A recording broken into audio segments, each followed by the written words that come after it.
SLBC ప్రమాదంపై రాజకీయం చేయొద్దని సూచించారు సీఎం రేవంత్ రెడ్డి. ఏది జరిగినా ప్రభుత్వంపై బురద చల్లుతున్నారని మండిపడ్డారు. ప్రమాదం జరిగినప్పుడు హరీష్ రావు ఎక్కడున్నారని ప్రశ్నించారు. ఎస్ఎల్బీసీ ప్రమాద బాధితులను ఆదుకుంటామన్నారు సీఎం రేవంత్ రెడ్డి.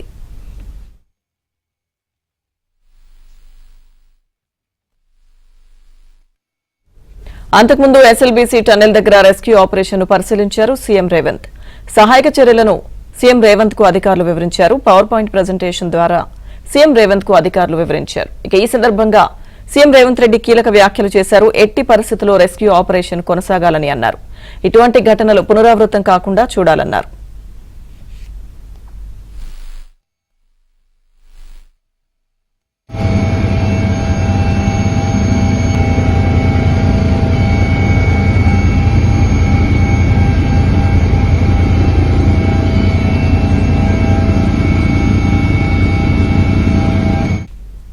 మరోవైపు మృతదేహాలను వెలికి తీసేందుకు రెస్క్యూ బృందాలు ప్రయత్నాలు చేస్తున్నాయి. జీపీఆర్ మార్కింగ్ చేసిన చోట తవ్వకాలు జరుపుతున్నారు.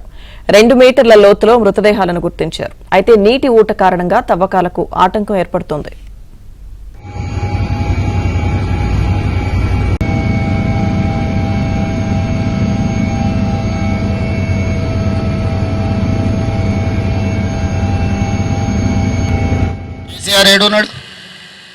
ప్రధాన ప్రతిపక్ష నాయకుడు ప్రభుత్వాన్ని నిలదీయాలి కదా. కిషన్ రెడ్డి ఏడున్నాడు? కిషన్ రెడ్డి ఏ ప్రచారాలలో తిరిగిండు? కేసీఆర్ ఎక్కడున్నాడు? నేను నా మంత్రులను అందరినీ, ఒక్క మంత్రిని కాదు, మా ఉప ముఖ్యమంత్రిని, సాగునీటి పారుదల శాఖ మంత్రిని, మా ఎక్సైజ్ అందరు మంత్రులను, మా వ్యవస్థ మొత్తం ఇక్కడనే ఉంది. నేను యాజ్ ఏ టీమ్ లీడర్ అక్కడి నుంచి మినిట్ టు మినిట్ పరిశీలించుకుంటూ మా టీంకి అందరికీ నేను సూచనలు చేస్తున్నా. గతంలో జరిగిన పనులల్లో ఎక్కడైనా వాళ్ళు ఇట్లాంటి ప్రయత్నం చేసిందా? నన్ను అడుగుతున్నారు కదా ఎన్నికల ప్రచారంలో. హరీష్ రావు గారు దుబాయ్లో పోయి దావతులు చేసుకోలే. హరీష్ ఏడున్నర ప్రమాదం జరిగినప్పుడు హరీష్ పాస్పోర్ట్ ఒకసారి బయట పెట్టమను. ప్రమాదం జరిగిన తర్వాత హరీష్ దుబాయ్లో పోయి దావతులు చేసుకున్నాడా లేదా? ఈరోజు ఎయిర్పోర్ట్లో వివరాలు ఉంటాయి. కాదని మనం హరీష్ అవన్నీ తీసిన బయట పెడతా.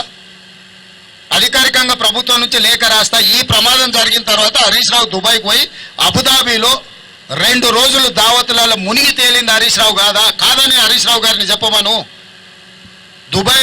అబుదాబిలో దావతులలో మునిగి తేలినోడు అంత దిగిన తర్వాత వచ్చి మేము ఇన్ని రోజులు ప్రమాదము సంఘటనలో ఇబ్బంది కలుగుకుంటూ ఉండడానికి రాలేదంటున్నాడు. మరి ప్రమాద సంఘటనలో ఆయన వస్తే ఇబ్బంది జరుగుతుంది అంటే ముఖ్యమంత్రి వస్తే ఇబ్బంది జరగదా? ముఖ్యమంత్రి వస్తే ఇంకా పెద్ద ఎత్తున అంత రక్షణ వలయమంతా ఇక్కడికి వస్తుంది. అంటే సోయి తప్పి మాట్లాడితే ఎట్లా? నేను విమర్శించదలుచుకోలేదు, నేను అట్లాంటి మాటలు మాట్లాడదలుచుకోలేదు. నా పాయింట్ సింపుల్. అత్యంత దురదృష్టకరమైన ప్రమాదం జరిగింది. ప్రమాదం నుంచి ఎట్లా బయటపడాలి, ప్రమాదంలో నష్టపోయిన కుటుంబాలను ఎట్లా ఆదుకోవాలి, జరిగిన సంఘటన నుంచి ఎట్లా బయటకు రావాలని మేము ప్రయత్నం చేస్తుంటే ఎట్లా బురద చల్లాలని వాళ్ళ మెదడులో ఉన్న బురదంతా తీసి మంత్రుల మీద